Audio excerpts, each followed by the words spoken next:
Hi, I'm Andrew Forbes. I'm the author of The Utility of Boredom and two collections of fiction, as well as the forthcoming The Only Way is the Steady Way, essays on baseball, Ichiro, and how we watch the game. I have been asked to answer the question, what is your favorite baseball card? Which is not a simple question to answer because there are a lot of candidates. This is my office. I'm sitting in here in my subterranean lair, and it's full of boxes and binders and cartons full of old cards and some not so old cards. So there's a lot of candidates. And it took me a little while to come to the answer, but I think I have the right one. But quickly, here are some of the candidates. I thought first it might be the infamous 1987 Billy Ripken Expletive card, in which there is a naughty word scrawled on the knob of his bat. I thought it might be this one. This is Dave Steep, who was my favorite pitcher as a kid. And this is my favorite set of cards, this 1987 Topps series, and I write about that in the book. But that's not my favorite card. I thought it might be this beautiful post-serial pop-up card featuring Ken Griffey Jr., who's having trouble getting out of bed this morning. Come on, Ken. There he goes. Which is cool and novel, but not my favorite card. Might have been this 1969 Nolan Ryan from his time with the Miracle Mets. And it might have been this one, about which I write in the book as well, this Yordan Alvarez card from this year, which is cinematic in its presentation and beautiful, but not ultimately my favorite card. My favorite card is this. This is a 2020 Topps Heritage Ichiro Suzuki card. That's this guy right here, of course, who is the animating spirit of the new book.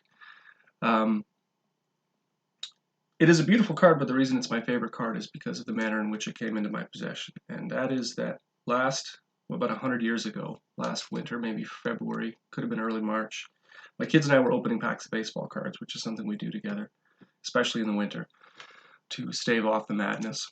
And my son Theo, who was 9 at the time, could have been 10 if it was in March, pulled this out of one of his packs. And he saw me coveting it, because he knows that Ichiro is my favorite player. He knew I was finishing a book about Ichiro. But Theo held on to the card. He put it in his own box on his shelf in his room. But months later, on Father's Day, Theo presented me with a hand-drawn Father's Day card. And by his own admission, Theo is not an artist. He doesn't enjoy drawing. But he'd given me a card. It was a plain white piece of paper folded in two, and on the front it said Happy Father's Day, and inside it said, to the best father in the world, which, I mean, instant waterworks. But then out fell this card. And when I looked at Theo, he said, Dad, I wanted you to have it because I know how much it means to you. So that is why this is my favorite baseball card of all time. It just so happens that it's about the subject of the book, so that works out well. I'm going to do a quick reading from a fairly short piece from the book. It's not about Ichiro Suzuki, but it is, I think, a good introduction to the tone and feel of the book. The piece is called Snap, Go, Fling. When America closes its eyes and tries to imagine America, it pictures something like Grand Haven, Michigan, earnest, polished, with one foot in a past characterized by neon diner decor, and one foot firmly in a present consisting of abundant craft beer and wireless internet. Freshly painted fences sit alongside ghost signage on old brick walls. Beach parking is free. We had just arrived in Grand Haven from the Upper Peninsula, which offered beauty embarrassing in its abundance. We lay on our backs on a stretch of superior shore and watched the Perseids pour their dazzling debris over an incredible sky. We swam in the icy water of the world's largest freshwater lake, small beneath pink, violet, and gold clouds, embroidering an already extravagant sunset. White pine, yellow birch, and red maple perched atop the tall bluffs behind us. But the UP has no minor league baseball, and you can't call it summer without minor league ball, so we made our way across the Straits of Mackinac to the Mitten. En route, we'd driven through any number of former towns that underscore, as proud Midwesterner Hanifa Dur-Rakib has written, the difference between a place that is closed and a place that has closed. Great tracts of the state away from the beaches and the national parks and the suburban business campuses were abandoned and falling into ruin. Traverse City's a tourist town, though, and seemed to be doing just fine. They host a team in the North Woods League called the Pit Spitters. The North Woods League is a wood bat league, not affiliated with Major League Baseball. In this way, it differs from the typical minor league of your imagination. These players are not about to be called up to the big club. Instead, they're college players on summer furlough, using their time to get experience with wooden bats and grass fields in college games they play on plastic and swing metal.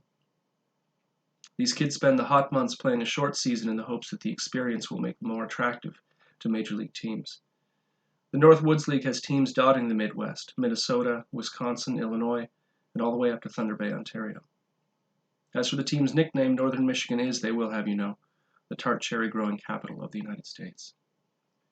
The name is local and quirky, but the charm evaporates a little when you consider the Spitters' name and logos were crafted by the same San Diego-based design firm that concocted the brand identities of the Amarillo Sod Poodles, the Lehigh Valley Iron Pigs, the Rocket City Trash Pandas, the Richmond Flying Squirrels, and the Akron Rubber Ducks. This, like most apparently carefree things you happen upon these days, is a carefully curated experience. Our seats at Pittsburgh's Park were right behind the dugout on the third base side. It was $2 hot dog night and $2 beer night. The queues were long. The Pittsburgh's starting pitcher was a skinny kid with long hair and longer limbs. His pants flapped above his ankles as though he'd experienced a growth spurt since being fitted for his uniform, which very well might have been the case. The night was lovely and cool, and the sky surrendered its colors slowly. The home team jumped out early and scored often. The cherry and strawberry seasons had passed. The apples were reddening. Only a few games remained. A Pittsburgher lay down a bunt, and the runner on third crashed in, a perfect suicide squeeze. Cheers rose and then diminished. The lanky pitcher twirled a gem. The Spitters blanked the Rockford Rivets 8-0, and we drove out of Traverse City past darkened fields. In Grand Rapids a week later, we sat on the first base side a dozen rows up as the West Michigan Whitecaps took on the Great Lakes Loons in a ballpark named for a bank. The Whitecaps, then managed by former Tiger Lance Parrish, are a Detroit affiliate in the Low A Midwest League, which means their job is to sand the rough edges off 20-year-old prospects in order to advance them higher up the chain. Whitman saw in baseball the snap, go, fling of the American atmosphere, and we bought tickets up the first base side so that we could ingest that energy. We found it on the field, yes, but also in the attendant hucksterism and commerce, our placement not as fanatics but as customers, targets of a stultifying corporate control made insidious for being nearly undetectable. It was the homogeneity that ultimately gave it away, the sense that all corners had been rounded, and the cumbersome aspects of the experience had been focus grouped out of existence. Quirks existed only insofar as patrons had indicated they approved of certain idiosyncrasies, to give them some thorn upon which to hang this feeling of being alive and present, this moment, taking photos and posting them to social media. The hashtags were provided for you on the video board. Remember to like and follow. For the sake of pleasure, though, we suspended our cynicism and quite literally bought in. The Whitecaps defeated the Loons 5-1, and the kids were thrilled with the free duffel bags we'd been given, sponsored by a local energy provider, and the hats that we picked up in the spacious gift shop. I am happiest with the memory of the organist, situated on the concourse just behind home plate, and I marvel at her ability to fill out her scorecard between musical flourishes. How did she keep it all straight? My scorecard was unfinished. I would total the pitching lines the next day over coffee. In the morning back in Grand Haven, we stopped into Hotstetter's news agency at the corner of Washington and 2nd. The place was a jumble, a corner store straight out of somebody's childhood, one preceding mine but nevertheless adjacent to memories I harbor. Immediately inside the door, a TV blared an episode of Columbo at near full volume. The woman behind the counter greeted us in a flat, shouty tone. She was 80 if she was a day. There was a shelf behind her head with pornography on it, on VHS. An aisle of magazines, a full shelf of puzzle books, faded postcards, candy that had partially melted or gone brittle with age. In the back, a selection of cigars, jars of pipe tobacco, exotic cigarettes. For $20, you could have a copy of the Chicago Tribune wrapped in plastic from the day after the White Sox won the 2005 World Series.